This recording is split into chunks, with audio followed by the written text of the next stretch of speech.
Selamat pagi dan salam sejahtera untuk kita semua.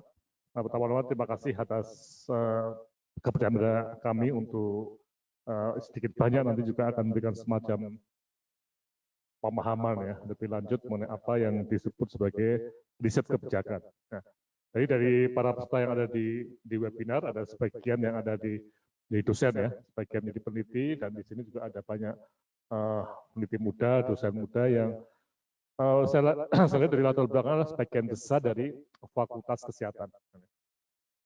Nah, dalam kursus ini kita akan melihat betul sebuah metode riset yang topiknya adalah topik kesehatan atau kesehatan masyarakat. Ya.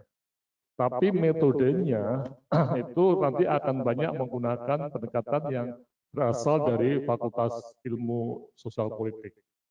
Jadi Visipol adalah fakultas yang mengembangkan riset kebijakan. Tapi topiknya tentang kesehatan untuk kasus di kursus ini. Nah, memang demikian. Kalau kita lihat kebijakan bisa di sektor kesehatan, bisa di sektor pendidikan, bisa di sektor perhubungan dan sebagainya.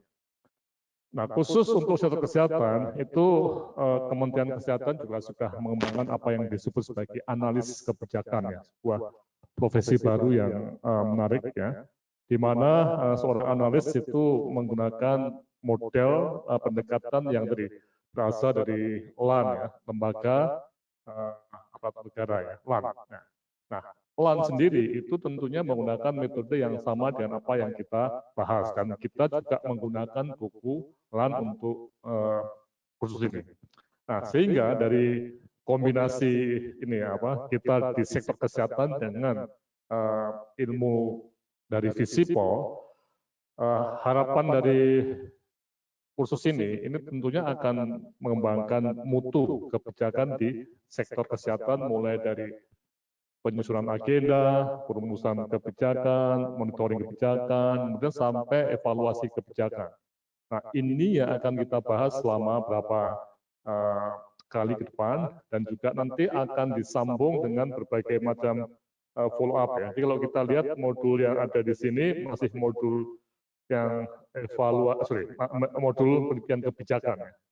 Dan nanti akan diikuti dengan modul mengenai analisis kebijakan, dan juga yang terakhir modul mengenai policy brief atau bagaimana menyusun rekomendasi kebijakan.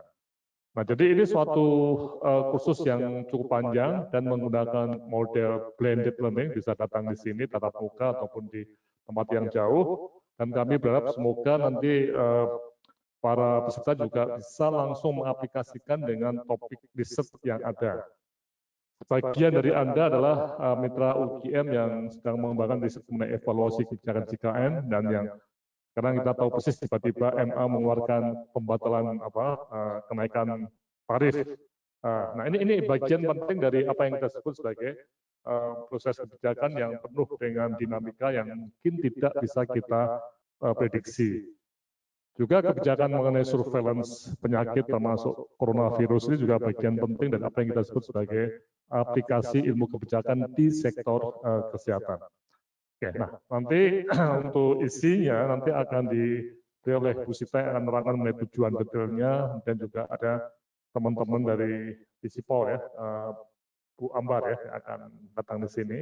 Nah, ini kita semua mencoba untuk memahami apa yang disebut riset kebijakan dan apa bedanya dengan riset epidemiologi atau riset medik yang ada di fakultas-fakultas kesehatan masyarakat dan kedokteran. Ya.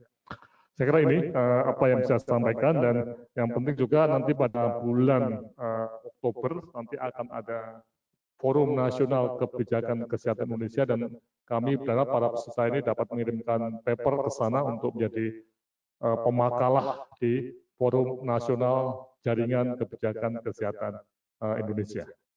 Silakan Anda cermati pengumuman-pengumumannya, dan selamat melakukan pelatihan bersama tim gabungan antara Fakultas Kedokteran, Kesehatan dan Perawatan dengan teman-teman dari Fakultas Ilmu Sosial dan Politik UGM. Sekian dan terima kasih. Assalamualaikum warahmatullahi wabarakatuh.